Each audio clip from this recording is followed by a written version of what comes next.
Oh, he's ready, everyone. He's ready. And we're live. I like to say that. Okay. Actually, this is the first time I'm able to say that because we haven't done a live podcast yet. It's time to crack the Mountain Dew. We are with Andrew Vargason of Grindworks BMX. Super shredder on a bike, and he's got opinions about politics. No. Not really. Maybe. I guess. This is so good. I haven't had Mountain Dew in a while. Bad for you. Oh, we got one person here. So, we're here to talk about these tariffs at first, and then we're going to move into a regular podcast. Just chit-chatting and whatnot. So where do we start as far as these tariffs go? And I guess I need to ask about the audio. Anyone who's watching, chime in about the audio. Yeah, make sure we can be heard and seen. Yes. Unless you don't want to hear or see us, but then I don't know why you're here. That's true. That is true. Oh, it's too good. So, where do we start? Show that list. Yes. A list of all of the things included in this. Is the tariff. These are imports coming from China. Yeah, so this is the Section 301 list for the tariffs imposed September 17th, 2018. And it's, pretty thick. And it's how many pages pretty small is that? font. 194. Let me see what it is. I just want one. Oh, okay. This is how small the writing is. Frozen retail cuts of meat. Yeah. Of swine. That's the really boring stuff. Up on the front end. So how does this affect bikes? Well, we don't know. So, a lot of your BMX stuff comes out of Taiwan. Which is part of what we've been trying to figure out. Yeah, so I've been trying to do some research for probably the last 2 hours here. Yeah. Which isn't, great prep work, but whatever. Mm-hmm. I'm not going to, if I didn't find it right away, I'm not going to find it. Yeah. And it's still new information, too. Taiwan is treated as its own country, but it's technically, there's only one China, and they are China. Gotcha. Taiwan has a separate operating economy, which makes it separate, but it's not separate. They don't really know what's going on there. So, for all intents and purposes, we're going to treat Taiwan as a separate company or country and Same thing. Yeah, whatever. It's all a business. Yeah. We're going to treat them as their own country for now because they're not participating in the sketchy business acts that China is being sanctioned on tariffs for in the first place. Yeah, what is... Oh, so, why this was all brought in, other than the fact that Trump wants people to come back to the U.S.? That's not necessarily why. So the Section 301 is... Let's see. I gotta look this up now. Yeah. It was a 1974 Trade Act, but China has been in violation of a couple of rules governing fair trade. So the tariffs are a sanction on you've been breaking those rules. So it's like a punishment. So they were told, there was an investigation, they were told, hey, you need to correct this. And they refused to. Is essentially where the tariffs come from. The problem with tariffs is if we give them a tariff, they give us tariffs. So all of our exports now to China are also receiving tariffs. Gotcha. So essentially it just means everyone pays more for stuff. For everything, according to that list that comes from China. Pretty much. Which is where BMX comes in because we actually don't know what all comes from China and what comes from Taiwan. No. Not specifically. I mean, each individual company probably does. Yeah. Well, yeah. I mean, they know where their own stuff's coming from. But, subcontracting. of manufacturing comes into play. They could be buying from one manufacturer that's buying from another that's buying from another. That's insane. So they could just be told, hey, our prices are going up this much, and not even say that it has to do with the tariff stuff. But it doesn't. See, I don't know enough about the trade laws to know if they make something in China proper and ship it to Taiwan, does it get the tariff or not before it comes to us? Because it's like a middleman-ish. Or before it changes product. So, a tire is a tire until you put it on a bike. Then it becomes a bike as an export. Oh, yeah. Man, that's some crazy stuff that we really don't. We won't know until, like, prices on stuff starts going up. So, I mean, sometime this month, like, I believe the 24th, something like that, we're supposed to get a 10% increase, or 10% tariff on everything on that list. And then after that, come January 1st, it's up to 25% tariff. Jeez. So I was talking to someone who said that this kind of stuff happens a lot and then ends up not actually going through. It's always possible. Yeah. So, I mean, it could be, most likely because it's so close, the 10% will go into effect. Yeah. Now, if China decides to comply with the laws that they've been technically breaking, or trade rules, then I believe the tariffs get waived and pulled, They just say, okay. Or they don't, and they continue a trade war. But the reality is that production's not coming back to the U.S. yet, if it ever does. There's plenty of other countries that comply with local trade laws that still have much cheaper labor. India is a booming manufacturing place right now. Mexico has a lot of manufacturing going on. It's cheaper. It would have to rise like astronomically to end up back over here, I guess. Or people just don't want to deal with headaches. Yeah. The bigger thing to look at would be companies that want to continue to make stuff in the U.S. Because someone that might be struggling right now, hey, we're not getting by that well, or our sales have dwindled, but we're still alive. Yeah. Those companies are going to see an opportunity here to flourish, because the way that they're working on everything right now is, order by order, day by day. And if the market were to go up 25%, they might only have to increase pricing by 10% or so to stay super competitive, make more money, on what they're already doing. Unless the prices on things over here keep going up too, because I've heard that raw materials, like prices on raw materials have gone up too. Well, raw materials are all in this list. So a lot of the materials and steels that we would buy to make something in the U.S. comes from China anyway. So you're riding an American China-made frame, if you have, unless they get it from America. Not always. There's a lot of steel production in Europe. There's a lot of steel production in the U.S. Yeah. There's a lot of things that are going on right now.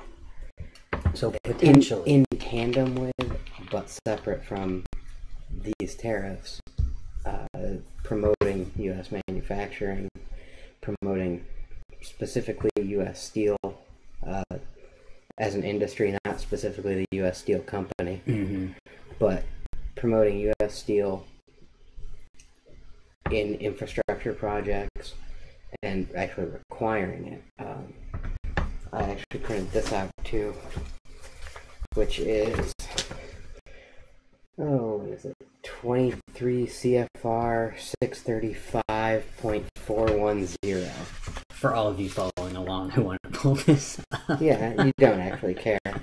But it's the Buy America Act for the Federal Highway Administration, which says, this is not that big, it's very small. Only, actually, the section I'm talking about is less than one full page. But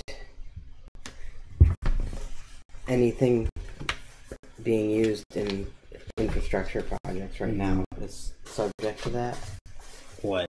The Buy America Act. So what's that say? It means that any steel, stainless steel, or iron products used in a U.S. infrastructure project, bridges, roads, ferries, anything like that, needs to be melted in and manufactured wholly in the U.S. So that's any platings, coatings, finishing operations, machining, rolling, heat treating, anything. Yeah. Has to be done in the U.S. with it, along with melting it. But it can be mined outside of the U.S. Gotcha. This is some confusing stuff. Yeah. So back to BMX with it, or bikes in general. Yeah. I mean, that's kind of the whole. That's the whole news about it right now, is that bikes are going to cost more if they come from China, which could potentially lead to them costing more coming from anywhere. They're going to cost more because everything is affected by that. Yeah. You know, I don't think, I know that like ODI is making grips and everything like that in the U.S. Yeah. I don't think anyone's making tires. I don't think anyone's making tubes. A lot of those like semi-hard goods like that are not produced here. And how are frame, fork, bar companies like that who make their stuff in Taiwan going to be affected by companies trying to leave China and move to Taiwan or India or Mexico or back to the U.S.? But would it affect people if they went from China? Would it affect the companies that BMX companies use, the manufacturers BMX companies use, if another company just went to a different country? Like, isn't that just business as usual then for them if they're not competing? It's always going to be a touchy thing with tooling and getting a company up to par. Yeah. So that's where you hear a lot of BMX companies use the same factories. Yeah. They're already up to speed on what you're doing. Yep.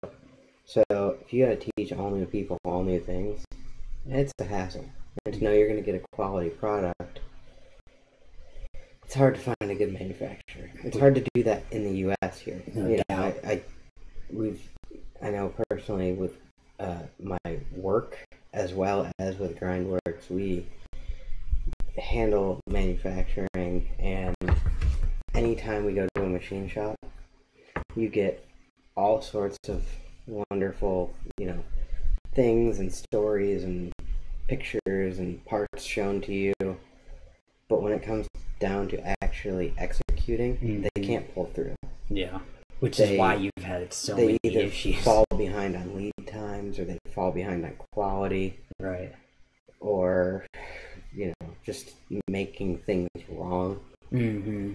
And then, as the business person, you have to decide whether it can be used that way, whether you want to deal with that, or if you just find another supplier yet again. So when you find someone, you generally want to stick with them. So I don't think you're going to see a lot of knee-jerk reactions on pulling product out, but you might see a slow transition if the tariffs stay in play. Yeah. Which could cause a bidding war, which I talked about in my news video. But if a big company wants to come in and start using the same manufacturer as someone who makes BMX parts, I wonder how far a BMX company will take it before they say, okay, fine, we're going to go somewhere else because this bigger company has more money than us. Mm-hmm. Yeah. And there's only so much that they could go back and forth on before it makes it more worth it to just go somewhere else, because why spend more than you'd have to other than to avoid a headache? And so anything that needs either extrusion or forging or casting all involves molds and dyes, and the cost of creating new ones, because a lot of the time the company that you're buying the stuff from owns the dies. Right. You don't own the dies, so it becomes really tricky with that. You know, they're made to go in their presses and their machines. Yeah. And, you know, they're maintaining the tooling, so it's not yours. It's not like you can call them up and say, hey, you need to ship this to this address. They're going to make the stuff now. Yeah. They're not going to do Which is factored into that. How much is it worth and how much can we pay before we actually have to move completely? Yeah. And then we talk about how fair a company's going to be as far as spreading the costs between consumers, which is like me and you, and bike shops and manufacturers and the BMX companies, because it's all going to have to, I mean, it doesn't have to. The manufacturer could put it all onto the bike company, then the bike company could put it all onto us and bike shops that they sell it to. Well, they will. Yeah, and then so that we'll have an increased price while they keep making the same amount of money or close to it. That's going to be interesting to see what happens there. Yeah, well, and how much? Because if Taiwan is not included in the China tariffs, you're going to have a spread of how much did it really cost extra. Yeah. You know, you're going to have 25% increase somewhere, but it might not be across the board. You might not see that much. Certain companies might only see, 2 to 5%. Some might see the higher end. You just never know. And this isn't. I think the reason that we've not seen anyone talking about it with definitive answers is because no one knows. There's not going to be answers till people start getting bills. Probably. That's what I was just going to ask too. I wonder what this 25% is of. 25% of what? So is it the shipping cost? Is it the worth of the product? It's what they're paying for the product. So I wonder if that includes the shipping too. Yes. So that makes it even that much higher. I believe so. Instantly then too. This is. It's 25%. It's 25%. You just tack it on to what you're paying. Right. Well, 25% of however many thousands of dollars in product plus this many thousands of dollars in shipping. It could be a big difference if it's not on the shipping and it's only on the product. It is a big difference because if you're talking $100,000 in product, just to use a round number, $25,000. Now all of a sudden they paid $125,000. And then if shipping is what? Is it $10,000 for a shipping container to come from China?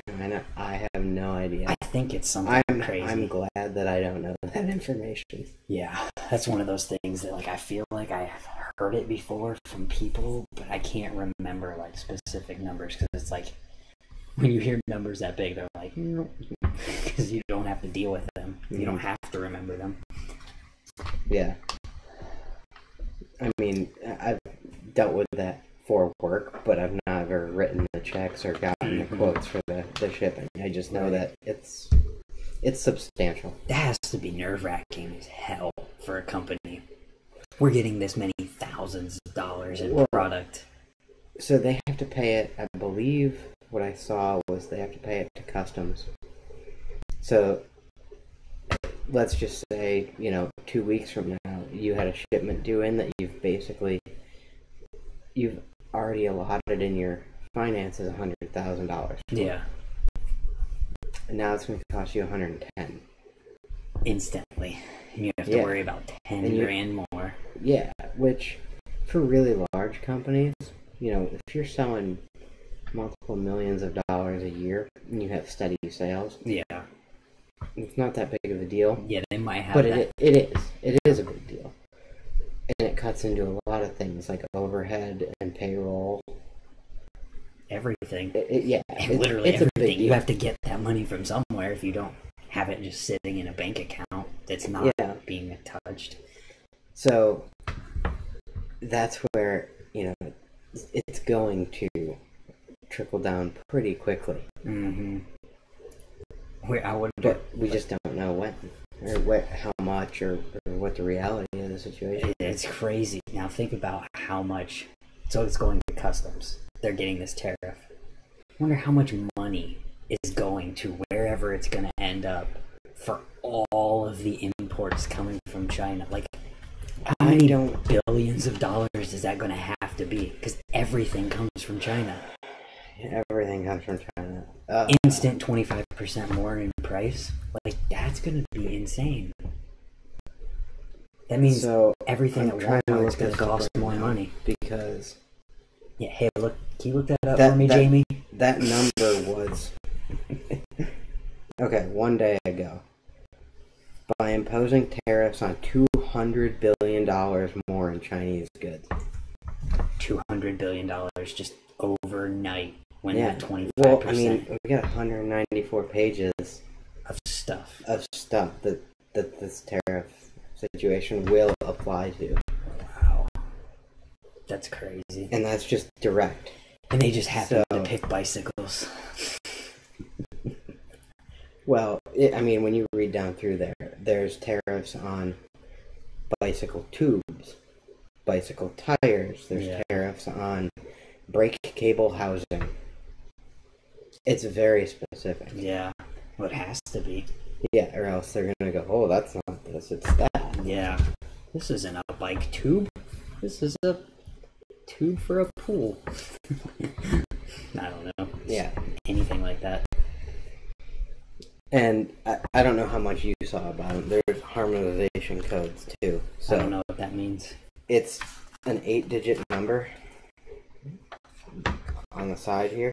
Yeah. So they have to include what that number is when they ship something. Okay. So that customs knows what's coming through. Right. So basically, if you told them it was something else and you cut into the box to check it and it's not, yeah, you don't even want to go down that road. So basically, we're gonna pay more for our bikes and our bike parts, no matter where we get them from or who we get them from. And they didn't increase the tariffs on helmets. Apparently, somebody says in the chat. I saw a couple of mixed comments on that, and I intended to go through this and highlight anything of interest. Yeah. But there's 194 pages, and hold that back time up. To do it. Hold that back up in there so people can see. Just 194 pages. Let me see this. This is everything that's going to cost you more. Directly or indirectly. Soon. And then January 1st, it's going to cost 25% more to get it brought over here from China. From China, not Taiwan. It's crazy. Maybe not Taiwan. Maybe. Yeah, here's the thing about that, too. We didn't exactly say it. We don't know for sure if this doesn't include Taiwan. It totally could. But we don't know right now. And Andy's been doing a lot of research trying to figure that out and just hasn't. Yeah, I mean, we talked about it right at the beginning, but I think we had like one viewer at that point. Yeah. And it's like... So just to recap that a little bit, Taiwan is a separate economic situation, economic entity. Yeah. But for all intents and purposes, they are China. Yeah, it's part of it. They are the Republic of China. And China is the People's Republic of China. But both of them say there's only one China. So it could. So they are the same, but they operate under a separate economy. I wonder why. And they have separate governments. Why wouldn't they put it on? Well, again, the situation is that China, as we know it, China has been sanctioned for breaking trade rules. Right, and Taiwan didn't do that. Taiwan has not been sanctioned for that, so they're not necessarily included in that unless, as a technicality, they end up kind of in the crossfire. Yeah. I mean, we can hope that it doesn't get included in that because it could potentially us not pay. How much is that? Okay, so let's think. If it included a frame's $400, so that makes a frame $500 instantly. If we foot the bill for that rather than anyone else. And there's another thing that we have to consider too. When you look at BMX as a whole compared to other bicycle industry, such as mountain bike, road bike, we are severely underpriced. Yeah, well, I mean, if you look at how much stuff has changed in price... As an industry, we're almost choking ourselves. I can remember when I first started, a little over 10 years ago. 10 years isn't a long time, but prices on things haven't increased that much in that 10 years. Forks, I have Dan's catalogs from when I first started riding. Forks were still over $100 10 years ago. They're barely over $100 now for normal stuff. The best of the best is more than that. So it's like somehow we've avoided price increases. Yeah. But, I mean, what's like a top-of-the-line BMX bike going to cost you right now? If you build it custom, you're at, what, $1,500 to $2,000? Anybody, somebody probably knows. They probably priced one out. Yeah, something like that. Versus, you know, you can buy a stock complete mountain bike at like 10 grand. I didn't know that. For like a downhill bike? Yeah. Yeah, you're in the high thousands. That's crazy. So, when you look at the fact that the technology on those bikes, there's more components to it. The technologies aren't too much different. Yeah. Well, the basic there's a lot of carbon fiber usage. Yeah. But still, look at the gap there. And that gap just got crazy. Well, so there's essentially, if we're going to see price increases anyway, there's a chance to bring it back so that we're not choking as an industry. Oh, yeah. So, you know, you could end up seeing more than 25 if they wanted to bring it back to a level like, this is where we need to be as an industry. That's true, too. I mean... Or you could be Mafia bikes and undercut everything. What are they going to do? Yeah, are they going to make their bikes cost $450 instead of $400 now? Or whatever it is? Or do they sell enough of them that they can eat it? That's going to be... Well, here's the thing about Mafia bikes. Everyone hates them? No, aren't they not out of... they don't... Do they distribute out of the U.S.? I know nothing about that company, and I'm proud of it. What I'm saying is, like, they probably aren't being shipped to the U.S. They're probably bought... You know what I mean? I can't believe I'm even Google searching Mafia. Do you get what I'm saying, though? Like, they might not be affected by the U.S. to China tariffs, because they might be... They are UK's biggest BMX brand. Yeah, they could be... Self-proclaimed, but... They could be UK to China, or China to UK, and that isn't what we're talking about, because they aren't. But just because they're UK's brand, where are they made, you know? Yeah. Based on pricing alone... Oh, okay. We've got a quote here, and it just so happens to have my last name. It says, Moore was among those who testified against the proposal in Washington. He said he specifically asked that helmets be exempt. That's good news. At least we did something, he said. Quoted from the same guy. Thank you, Dylan. Good. I mean, that's a good thing, because why should you make a piece of safety equipment cost more money so less people... I don't know. You know how many medicines are listed in this document? Medicine is another thing that's, like, already messed up. That's a totally different topic. Medicine and food. And when you think about that, that changes our lifestyles. So... Everything in Walmart's about to cost more money. Yeah. Basically. Yeah, basically. Back to BMX, though. It's like... I'm curious to see what ends up actually happening, or if these tariffs even end up actually happening too. Like I said, the 10%, because it's got such a short term on it, we can count on that happening. Yeah. At least for a short period of time. What's most likely going to happen is that China's going to continue to work under their own terms and continue violating the trade rules. Yeah. And just, I mean, they've already said that they will return tariffs. So if we impose these tariffs on them, then they're going to impose tariffs on us. Everything we export to China is going to cost more. Mm-hmm. And then nobody wins. Right. And that's kind of the long-standing quote about trade wars, is that nobody wins on a trade war. We lose, they lose. Yeah. Everyone pays more for stuff. We all still make the same amount of money at work. Woohoo. Yeah, that's kind of scary, I guess.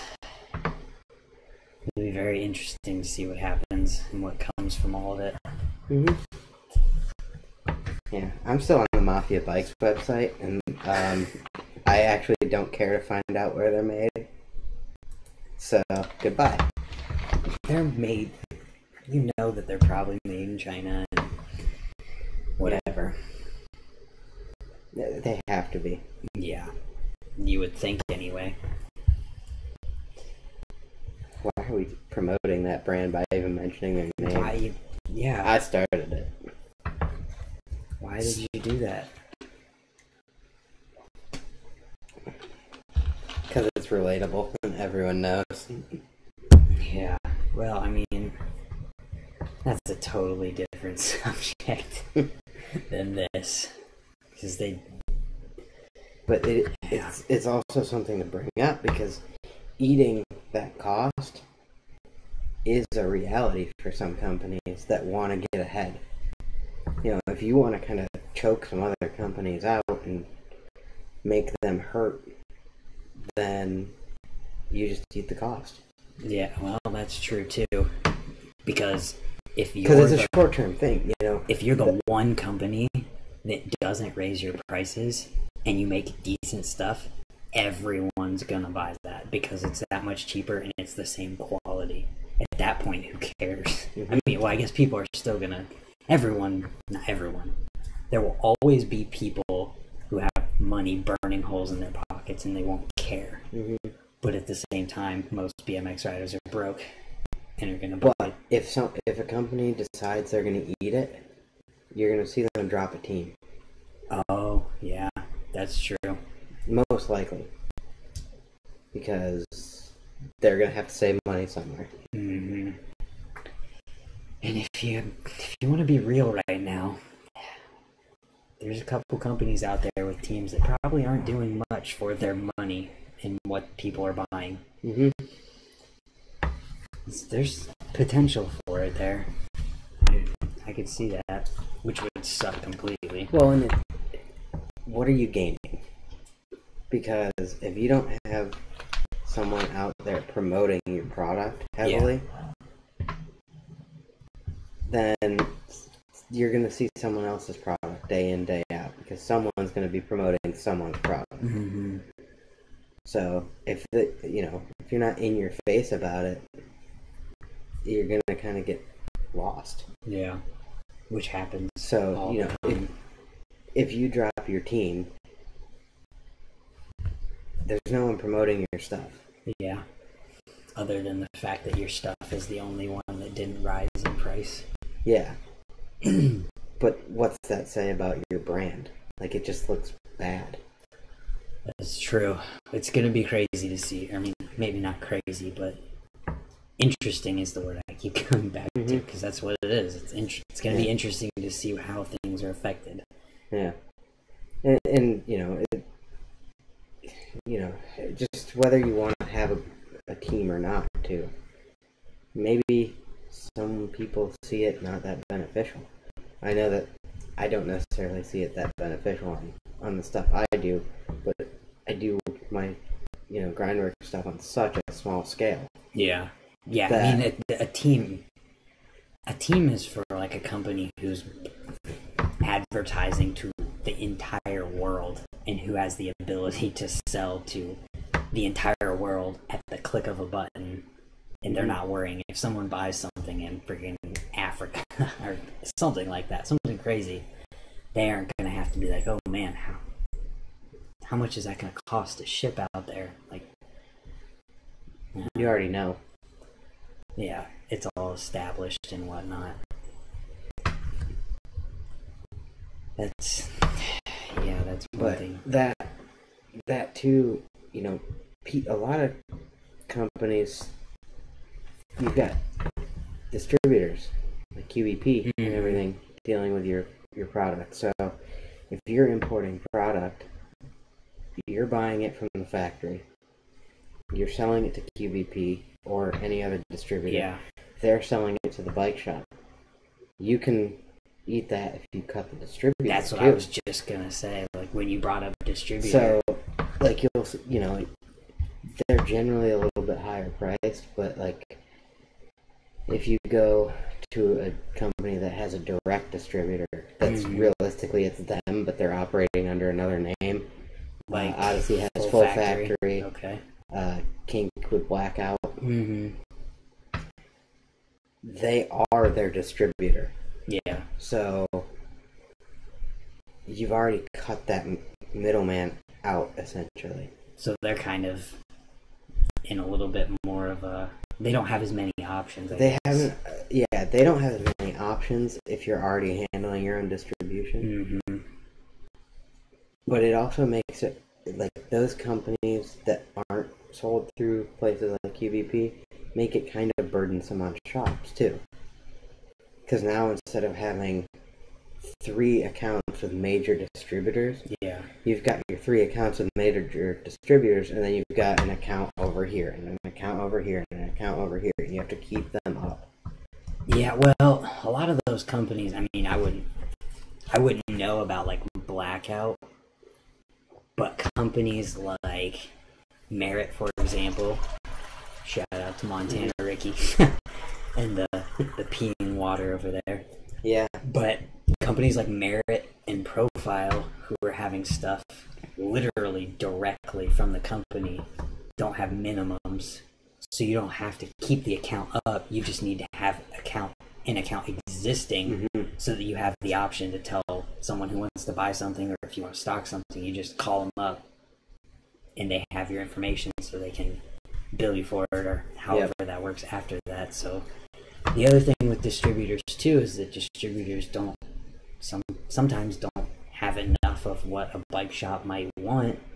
So then a bike shop ends up screwed out of not being able to get some certain thing in and not being able to get it because the company that goes through that distributor doesn't stock anything for themselves for bike shops to have access to. Yep.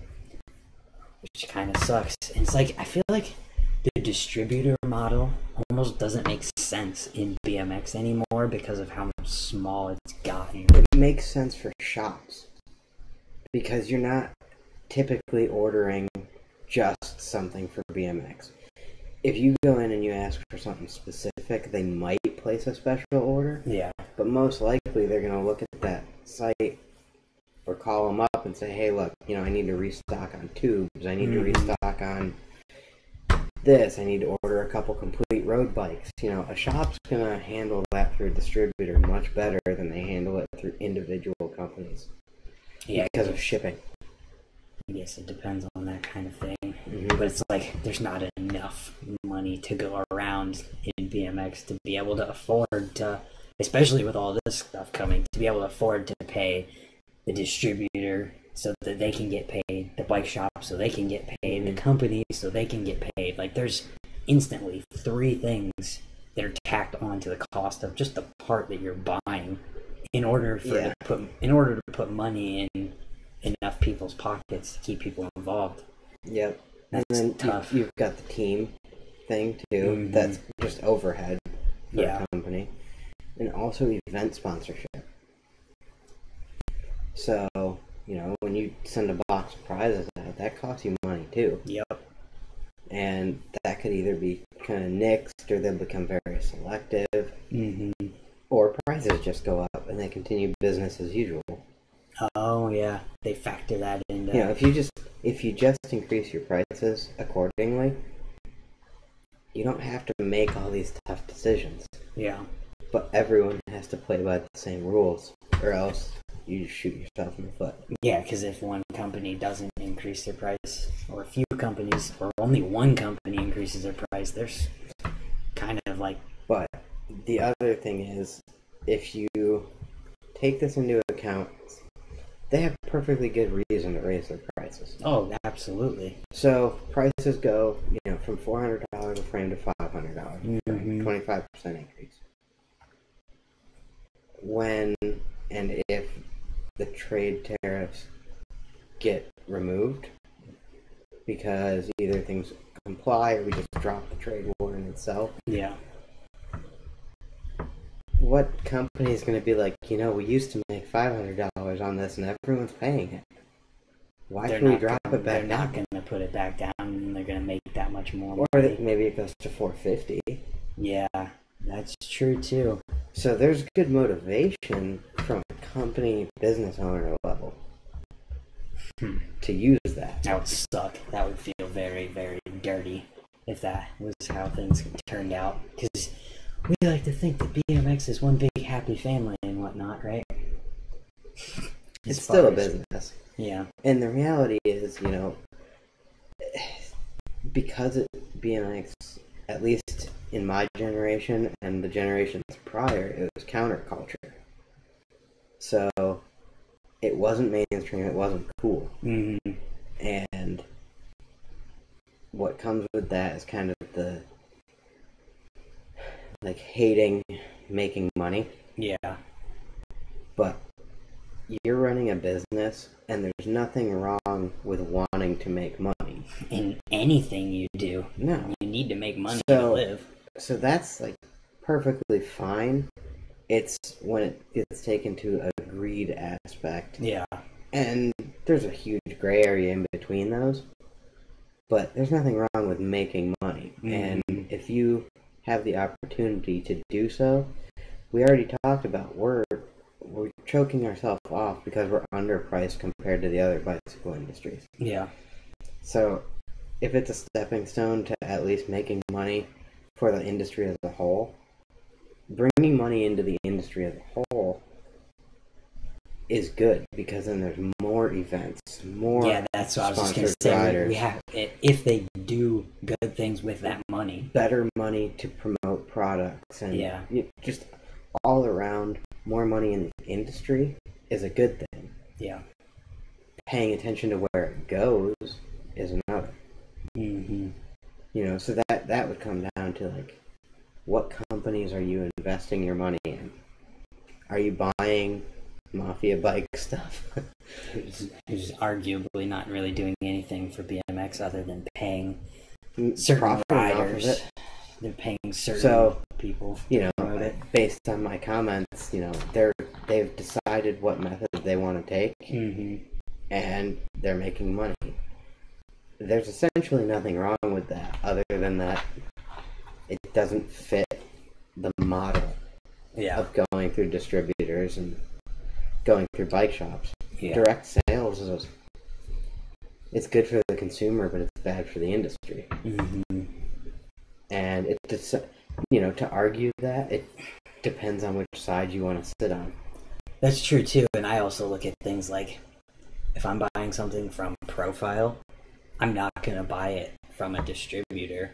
I'm going to buy it from Profile directly, because I would rather all of my money go to support the people at Profile than go to support people that I don't know, and I don't know what they're doing with their money, whereas you might pay the exact same dollar price. You will, because that's what it is, which means that Profile's making more money. Sometimes more, because they want to discourage you from buying it direct, in a way. It might be $5 more to order it direct. Mm-hmm.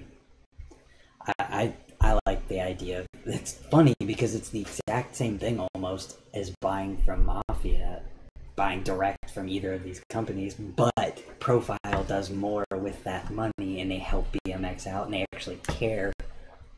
But it still incentivizes buying it through traditional methods. Yeah.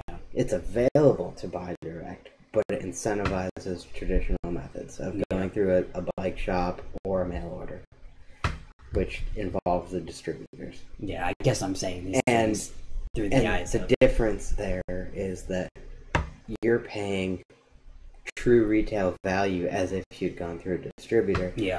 Versus, hey, this is what it cost us to produce this. Let's add 15-20% on it and sell it direct to the consumer for less than we would sell it to a distributor for. Yeah.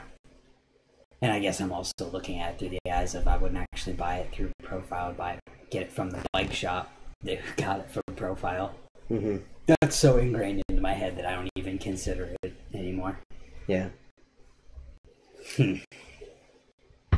That's one thing that it's crazy to think about too, is that both Profile and Mafia sell direct, and it's completely different worlds. A lot of companies do. If you go on anyone's website, you can buy direct, but like I said, it's like $5 more than what you'd pay through Dan's or your local bike shop. Mm-hmm. Dan's. Yeah. Empire, Albius. Yeah.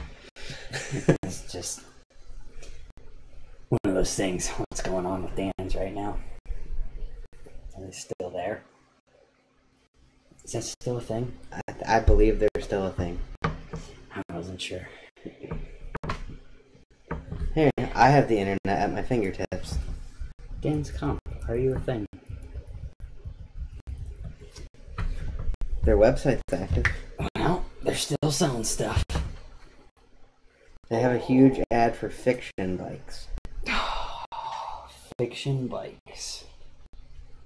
What is the difference between fiction and stolen bikes? What's the difference between any bikes that are made in Taiwan in the same factory, other than the technology used? Paint and stickers. So, lesson learned. Branding. You pick the company that you want to support, because most likely what you're buying, unless it has some crazy technology, like we could say the Soundwave is different than other frames because they make it differently for a reason. But if you're buying two different companies' frame with the exact same geometry and no technology is different on them, they're made in Taiwan, I should say. They're all going to be comparable. Yeah. I mean, they might not be identical, but they're comparable. Yeah. And it does come down to styling. And who you want to have your money. Mm-hmm. But it looks cool. It looks cool. Yeah, we make colorful things so that the kids want to buy it. That's another conversation too. Yeah. Color-wise. But, I mean, BMX is struggling right now, I guess. People can't afford to make crazy new products all the time, I guess. What I was trying to find this out because the wording is not quite specific to bicycles. Mm-hmm. It mentions bicycles a lot, but it's two-wheeled, non-motorized vehicles, stuff like that. Oh, in your list? Yeah. I'm wondering if the same applies to scooters. Oh. Because if scooters are unaffected by this, they're already cheaper, they're already pulling people away from BMX. If it becomes 25% more expensive to ride BMX... That makes a huge gap, because scooters are cheap. Like a complete scooter at the bike shop. I could not find any info over the last day on that. I wonder what that... Like, why wouldn't that include scooters, though? You know what I mean? Late to the conversation, but will this have any effect with S&M or Profile, since both are affiliated with domestic material and manufacturing companies?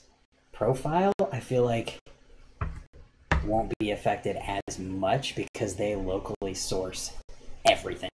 Like, the material... I guess the material's it. The material's how you make everything.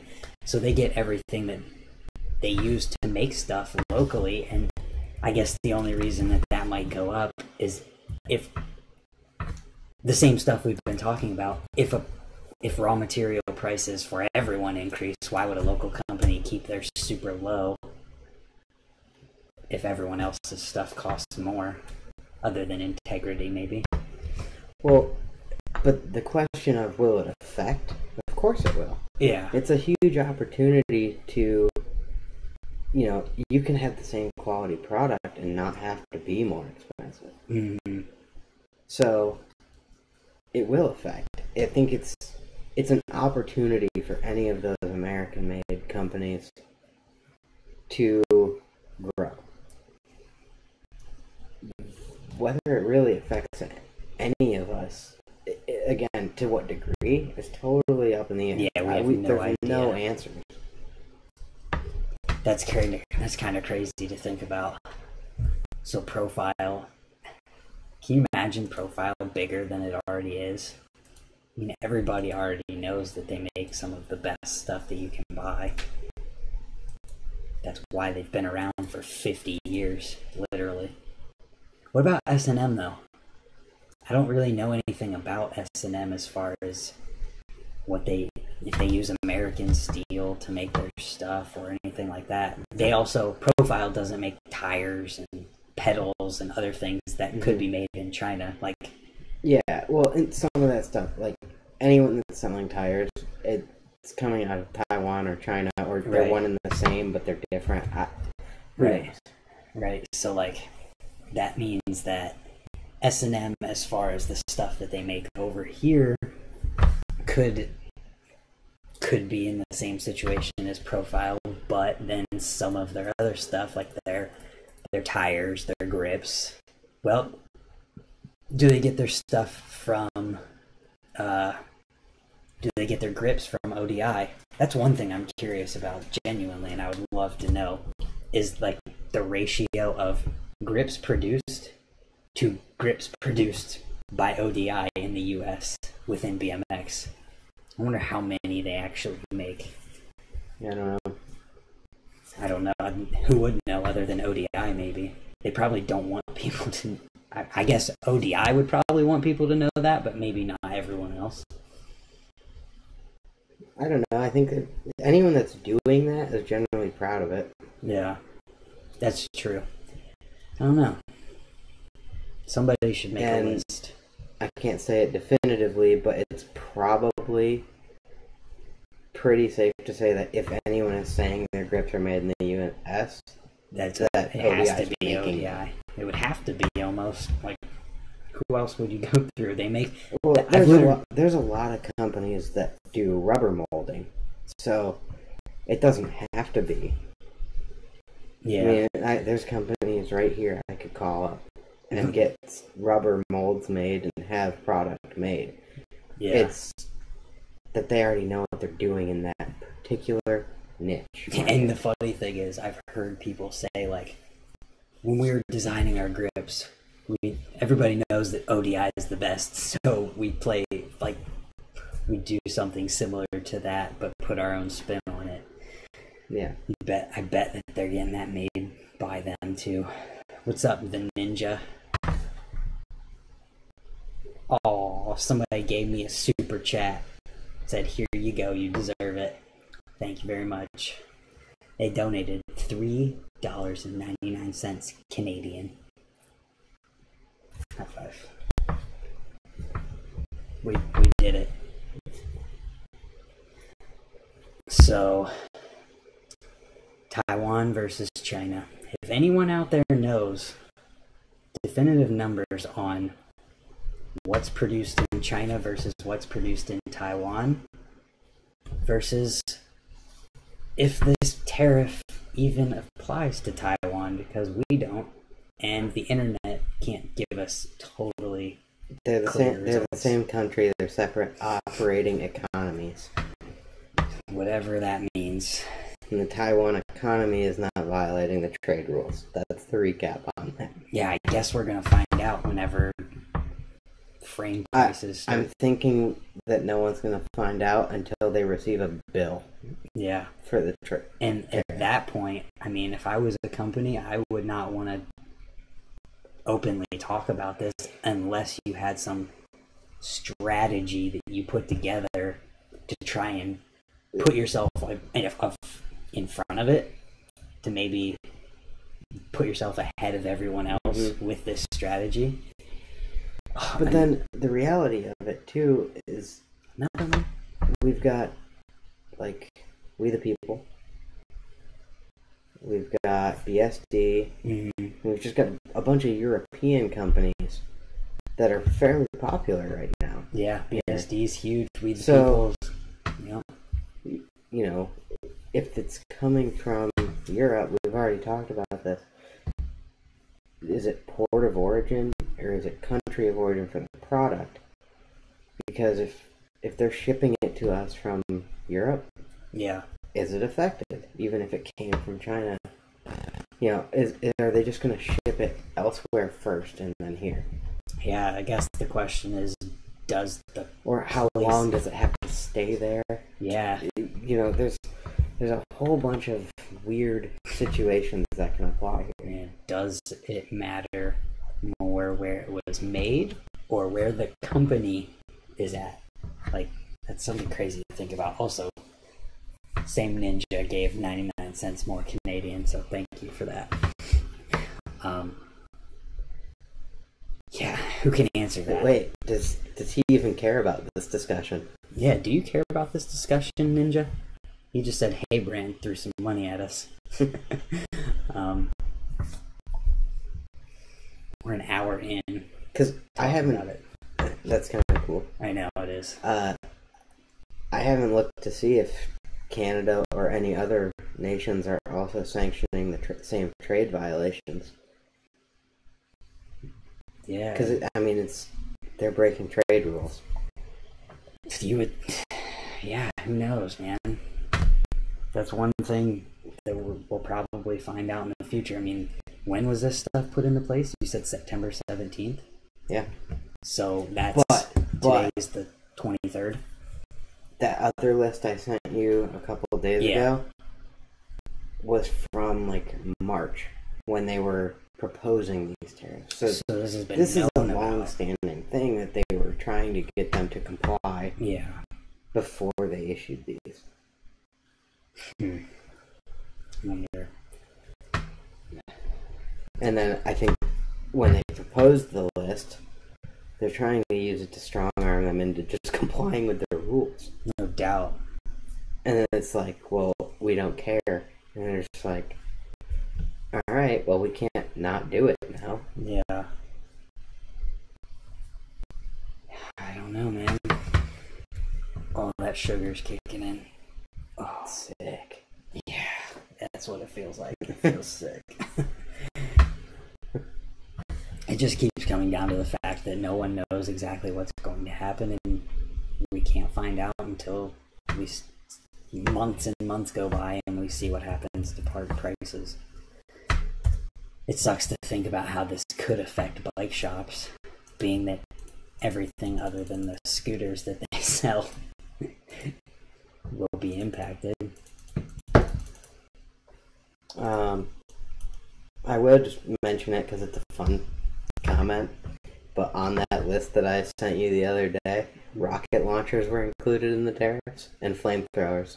Rocket launchers and flamethrowers have to be taxed too, apparently. So the funny thing about that to me is that the only people buying rocket launchers and flamethrowers, at least like legally, is the government. So if the government isn't imposing a tariff on something they're purchasing directly, then they're just passing that directly to us as taxpayers. So there's a lot of weird things. I'm sure Brant will post the link here to this list of all of the tariff things. Yeah, I can do that. But I can actually do that right now. I'm going to put it in the chat. Because you sent it to me, right? Yep. Oh gosh. Nothing. It hasn't updated yet. My iMessage. I emailed it to myself. We'll get it in the chat. Yeah, because that's cool and it's going to lag. Worth looking at. It's going to lag for a second while my... But I didn't see rocket launchers on here. On the actual list. Oh, okay. It's disappointing, quite honestly. Nor flamethrowers. The Ninja asked if either of us had been to Canada. I have been to Canada. Have you been to Canada? Just Toronto. I've only been to Canada for Niagara Falls. I was in Toronto for work a couple of years ago, which is cool because they paid for my passport. Which lasts way longer than that one trip? Yep. Okay, there's a link to the list that we've been talking about. Have we talked about it enough? Is there anything else? Anyone have anything to add to this? I was kind of hoping that someone from the industry might jump in here and have something to say. Yeah. That could be cool. Yeah, could be cool. I don't know if I'm cool enough for that. But that means we have to talk about it more too. That's true. And since it's kind of all speculation and there's nothing known. Yeah, I guess we could talk about what ideally we want to see happen. We haven't really talked about that yet. I would use the word that we're beating a dead horse, but it's more like we're beating Schrodinger's cat. I don't know what that means. Schrodinger's cat is that if you put a cat in a box that you can't see in, or a room or whatever, and leave it for days on end, yeah, the cat is both dead and alive because you haven't checked on it. Oh. So you don't know. Yeah. Okay. So let's talk about 25% tax goes into effect January 1st. It's gonna happen. It's gonna be a thing for years to come.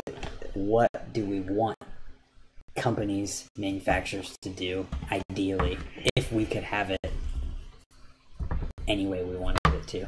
We're dreaming. Well, fantasy factory here. The simplest thing as far as like dealing with producing products is making them in the US. Mm-hmm. Cost effective wise, it's not. Mm-hmm. The trend has been that China's pricing has been going up. Yeah. But it has not yet met a point where it meets like US production. Mm-hmm. They're still working for very low wages. They're still, doing sketchy things. And I'll use that term loosely because culturally they might find it acceptable. Yeah. So, okay. There's nothing we can do about that. Yeah. As society progresses, that will change and is changing, and they will need to pay more and cost more. Mm-hmm. This isn't anything weird. Historically, like, we pretty much did it to Europe in the 1800s with our Industrial Revolution. Is we were willing to work for pennies. Yeah. And we produced everything ourselves for pennies. Yeah. The real U.S. manufacturing presence of like 1940s on was due to World War II when most of Europe was wiped out. They didn't have the capacity to produce. Mm-hmm. So we became a world producer strictly off the fact that that whole region was destroyed. It's not common to be that far ahead. Yeah. Now that Europe has had time to come back into play by like the 70s, 80s. Everyone's back up and running and has the technology to pull production back to their home countries, and they did. Well, and the fact that everyone in the U.S. wants a raise every single year, so wages have just done nothing but go up. Mm-hmm. And the fact that skilled tradespeople are all 65 and older, mm-hmm. and going out of all that, so the people who are making your CNC stems and who are making your frames and whatnot, other than like the younger... In BMX, I guess it's a little bit different because those guys aren't 65 yet. the guys who started the companies like FBM and Standard and whatnot, I mean, they're getting older, but they're not like the typical age of your skilled tradespeople who are getting to the point where they're going to retire soon and not build any or make anything anymore. The ninja asked what we were talking about. Want to sum that? Are you two talking about financial stuff? Not specifically. What Brant asked the initial question was, what do we want to see happen? Yeah, I think he means in general about the whole thing we're talking about. Is the U.S. tariffs. The UFO tariffs. Yeah, UFOs. We can talk about UFOs. That's a different podcast. Yeah, okay. Anyways. So the tariffs that are going in on the Chinese goods. 25% increase January 1st and a 10% increase coming very soon. Like this week or something. For anything that's being imported from China that is on that 194-page list that is linked. But anyways, so we were talking about what we want to happen. Moving to the U.S. doesn't quite make sense yet with how much things cost because of other countries and whatnot that are options.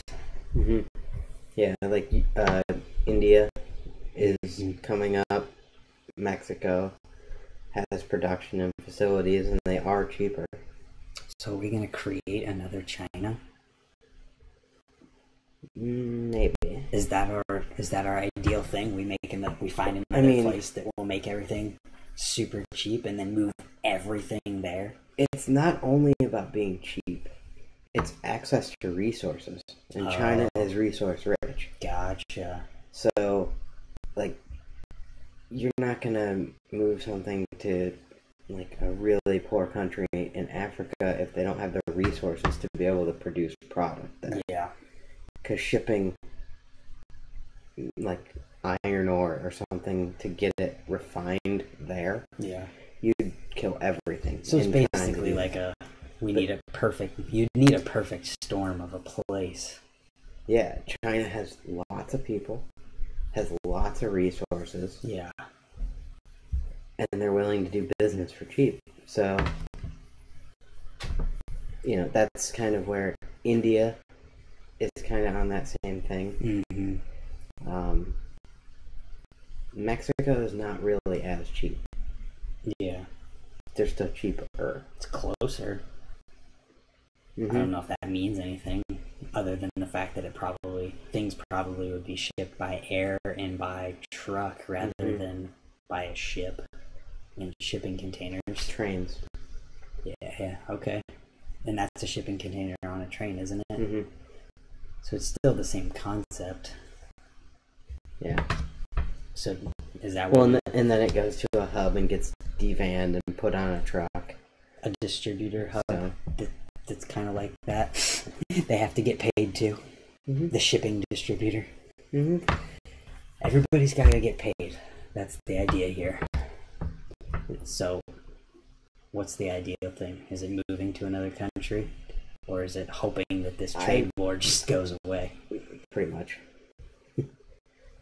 I personally, to answer your question, really, I don't have any true hopes or what I'd like to see.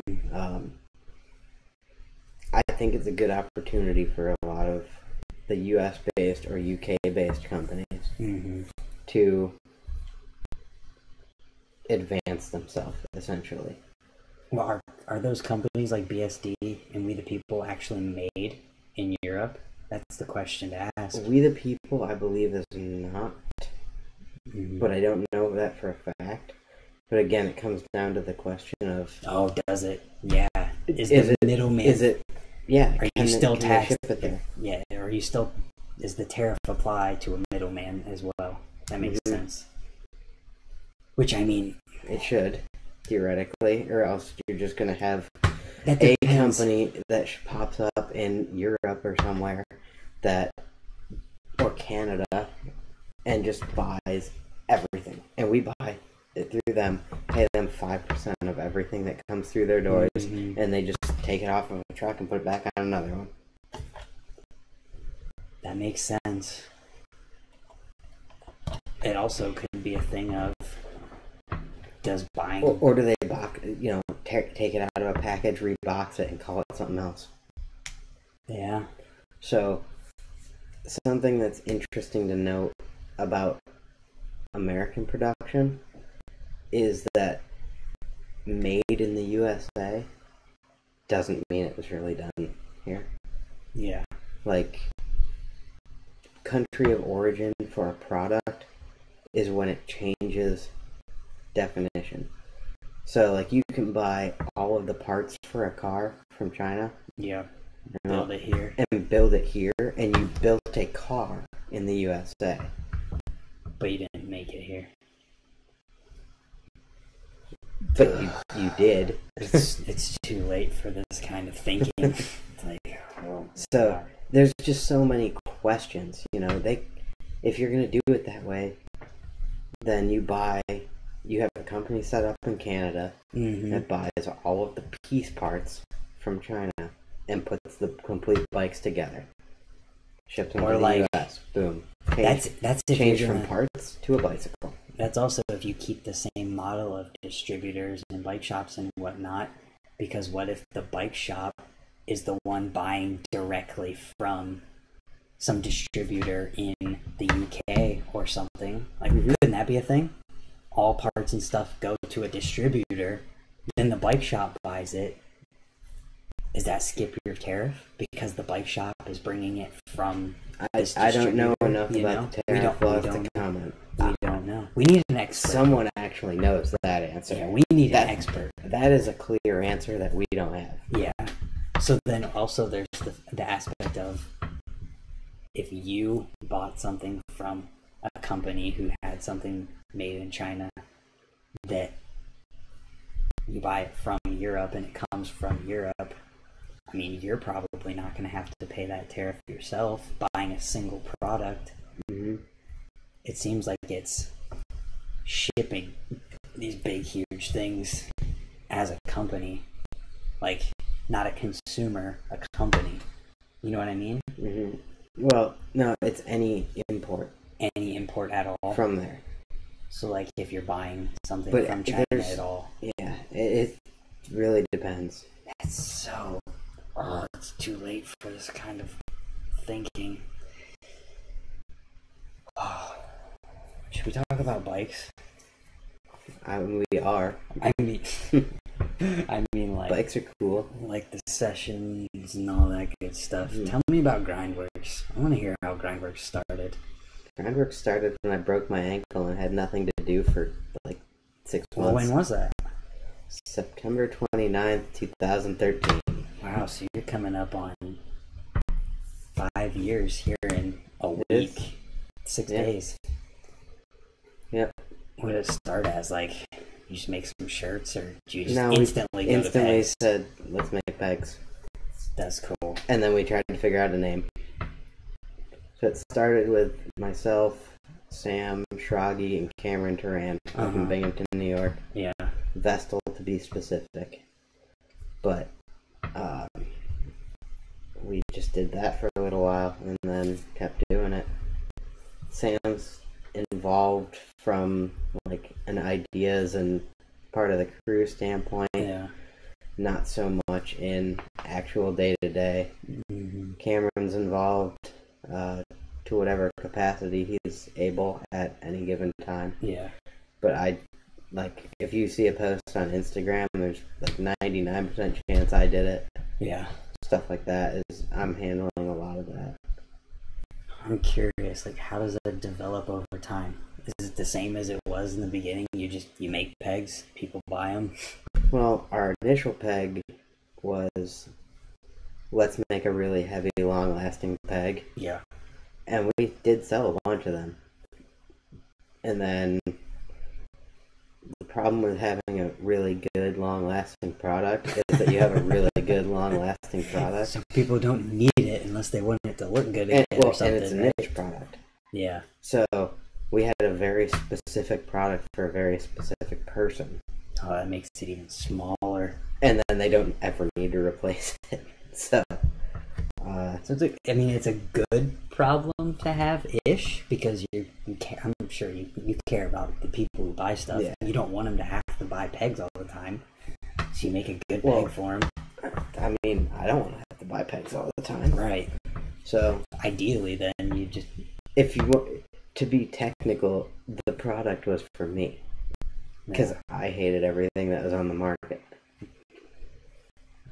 The concept behind what we did with making them extra thick and heavy is that if you're losing, or if you're denting, bending, or flexing, when you land on a ledge or a rail, that's energy loss, and it's transferring your momentum forward. Yeah.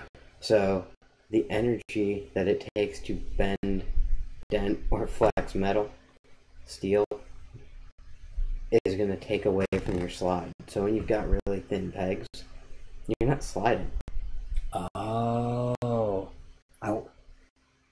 How far, or how much is that noticeable? A lot. It is? I wouldn't know this, I mean. Yeah. So it's really noticeable. It feels like crap. That's so crazy to think about. The thickness of a peg so has to do with how it feels when you're grinding with it, because it could make you slide better if it's thicker. So then we, after we had sufficient stock of those, and we'd been selling them and everything, we came up with the alternate design, which is what pretty much all of us are running now, which is the when was that? Streetlight ones. Just a year and a half ago. Okay. So it's been the same thing from 2013 all the way up to a year and a half, and then you started offering another option? Yep. In addition, or did you stop doing the other ones? I don't know where the state of the other ones is. Okay. I have inventory of them. I think I've got a lot of inventory of them still. Yeah. But, I just sold some the other day, so it's not that they're not moving still. They are still, it's still a niche product. There's, again, specific product for a very specific person. But it's not like a hot mover. Our standard peg now is the Streetlight peg. Yeah. And it's 4.5 inches long, still thicker than a lot of pegs, a little bit of internal machining to keep some of the weight off. They're really light. Yeah. And I think they're 6.5 ounces if you measure them or weigh them. I don't know if that's light for a peg or not. It's pretty light. Huh. Let's see how much the pegs I'm currently running. I think I have the Odyssey JPEG. I can't even say for sure, honestly. They don't see them on the internet, so that's cool. Well, that's a hard one to find. I'm looking at things from 2011 here. It might not be the JPEG. No, that's still pretty common there. Is it the MPEG? It's the MPEG. Okay. But yeah, that's the new one on Amazon, and that doesn't help because it doesn't tell me anything. Go to Dan's comp. I'm looking at these are 4 inches. 8. Okay, so that's perfect though. So 6.5 ounces. Yeah. Okay, the Odyssey MPEG at 4 inches versus 4.5. What's yours made of? 4140 chromoly. Same 4140 material. The Odyssey version at 4 inches weighs 8.75 ounces. So it weighs considerably more for a whole pair. Versus, so you get a half inch more. They are well under half the weight of our original pegs. Wow. They're also pretty. I mean, I'm looking at them right now. They're pretty small. So you're looking at, on my bike, just to the side that's out of view. Yeah. They were custom orders, so we did custom orders at the beginning of this year for any length. And so I had a bunch of orders for 5s. I had some short guide orders, 3.75s. Yeah. I had my one guy order. I'm gonna get the number wrong because I don't even really want to try. 4.281 something something something. It's the Mike Jones number, the 281. Oh, that's funny. But he did very specific. Yeah, I mean, it's just funny on the package because I put it all the way out full length, awesome. And rounding wise, it wasn't exactly that. Mm-hmm. Don't tell Max. It was Max like spikes. Yeah, gotcha. But anyways, those are 5-inch pegs. Yeah, 5-inch. Personally, I think that's too long. I don't really like them that much. Yeah, but I'm running them. It's crazy because you don't really think about how a peg length affects something until you change it. When I went from 4 to 4.5-inch pegs, instantly ice pick stalls 10 times easier to hold. Mm-hmm. They just work better. Even the 4.25 to 4.5 jump feels like hard spins out of grinds and all that stuff just comes so much easier. We have more time on the peg before, like you'd have to do it pretty faster.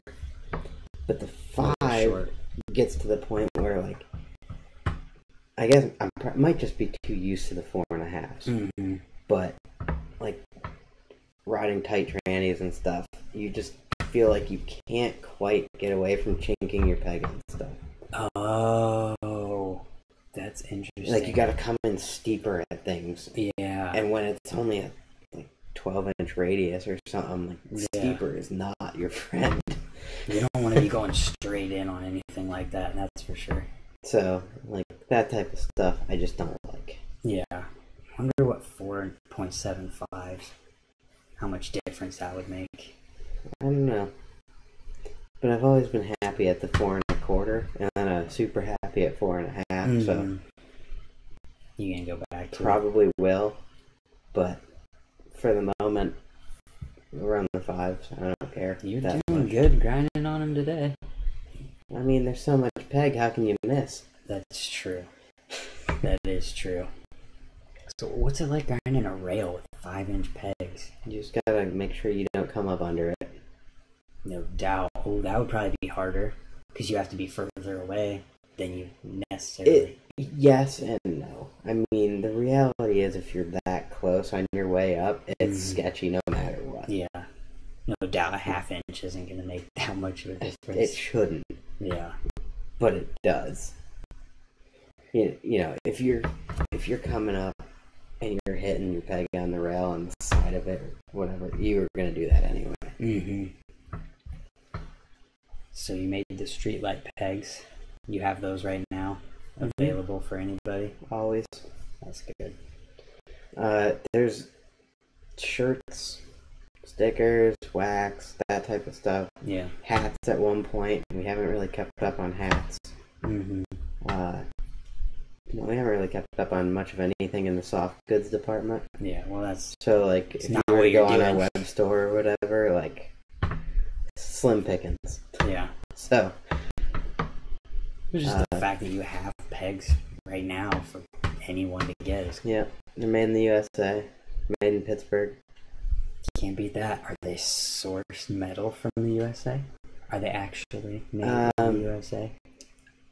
Well, I don't know. I honestly don't really care. Yeah, I mean... I just know where what I pay for them, and that I have to sell them at what I have to sell them at. And there's a lot of expense that goes into even just packaging and stuff, too. Oh, yeah. You have legit packaging for them. Yeah. It's not major expense, but there is an expense involved. So that kind of comes into play, and you just gotta figure that out.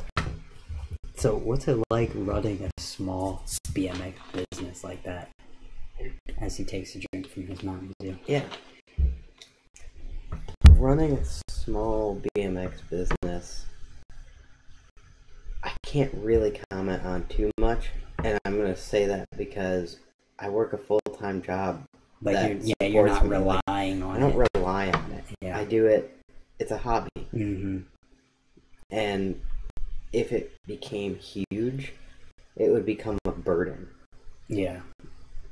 So, like you said, originally you were making pegs for you to fill a niche. Yeah. What you wanted, Mm-hmm. and then we want to have a way to offer them to more people. And I still am. I mean, both offerings are awesome. Yeah. Even as light as they are, they still have like a pretty solid feel to them. But I'm not gonna lie to you, I love the original pegs way more than I like these. How much higher can you hop with a peg that weighs half as much? I don't know. I can't hop that high to begin with. You just need to make it high enough to get onto the ledge. The highest hops I ever have recorded were with the heavy ones. A lot of it's technique. Yeah. There's a little bit that comes into play with the weight. Are you telling me that having a titanium frame, fork and bars, spokes, cranks, spindle, axles, hardware is not going to make me bunny hop higher? I mean, you're kind of limited to your physical ability. That's true no matter what. Man. So how often do people try to get free pegs from you? Let's be real. Less recently.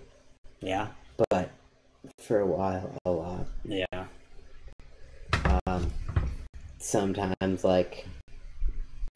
just random DMs. That's actually my favorite. I don't have any recent ones. Yeah.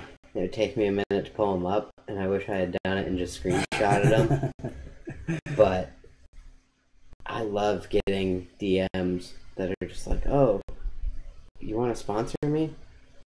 And I'm like, I don't know, man. You've got one video on your Instagram page. You don't follow Grindworks. Like, what am I supposed to do with this information? Like, you clearly... Or it's a follow and then immediately a DM. And I'm like, oh, cool. You've never heard of this before. Yeah. Like, you're not fooling me, dude. You could at least play that up and, plan ahead, follow a couple months prior, a bunch of stuff, and then I'll be like, hey, I know this guy. Mm-hmm. But I like getting those, and I hate getting those at the same time. Yeah, I mean, it's kind of a validator a little bit. Like, you look legitimate enough and appear... That's all I can ask, just to be legit enough. Yeah, you're legit enough to have people want to hit you up for free stuff on Instagram. Mm-hmm. And then I can come up with ways to say no. Yeah, that's another thing to do with things. I mean, my general response is that I'll send a promo code for 20% off or something like that. Because it makes you feel good. It's not a complete no. Yeah. You know how many have followed through with an order for 20% off? A whole 0. I was gonna say, I've sent that a lot. That's funny. Unfortunately, It makes me laugh. It's actually really enjoyable when that's the case. And you're like, yep, you didn't actually care. Yeah, I mean, we live in a world where a kid just wants to get something for free for the sake of getting it for free, even if they don't like it or don't even grind. Mm-hmm. Oh yeah, I didn't even think about that. There's been a bunch that have a lot of videos or pictures, but they are pegless. And I'm like, I don't have a lot to offer if you don't like that. But I was thinking about turning into a street rider, getting real serious. Somebody said, get those sponsor me edits ready, fellas. Please flood my inbox with Grindworks BMX _BMX. My bad. That's funny. So, what's your future plans for it? Keeping things the same and just making pegs for yourself and other people at the same time? We've been filming for a DVD project-ish for a while. Yeah. But no real timeline for it. Since we've started, a lot of people have quit riding. A lot of new dudes have joined the crew. Yeah. which puts some people have a huge backlog of footage, and some people have nothing. Yeah. Some people have a lot of footage and they don't ride anymore. I'm like, what do I do with this? Right. That's a tough call. I mean, like, good to use it. Well, it definitely goes in, but it ends up somewhere in a friend section. Yeah. Yeah, I guess that's the only thing that makes sense, unless it's some mind-blowing insanity. Still, I don't ride it anymore. Yeah. That's a tough call. So, it is. I had a whole bunch of people picked out to work on that project. Mm-hmm. Everyone agreed to it. No one sent me footage. That's the way it works, man. Everybody wants to be a part, but you gotta make it happen. Yeah. So, I mean, we had set up a Google Drive just so that people could drop footage in there. Nothing. Yeah. Then, so the reason I wanted to do it that way was that I could keep up on it. Mm-hmm. Then what happens when no one was doing it, I slipped up on my stuff and just stopped keeping up on it. Yeah. And then I got, from certain people, everything, all at once.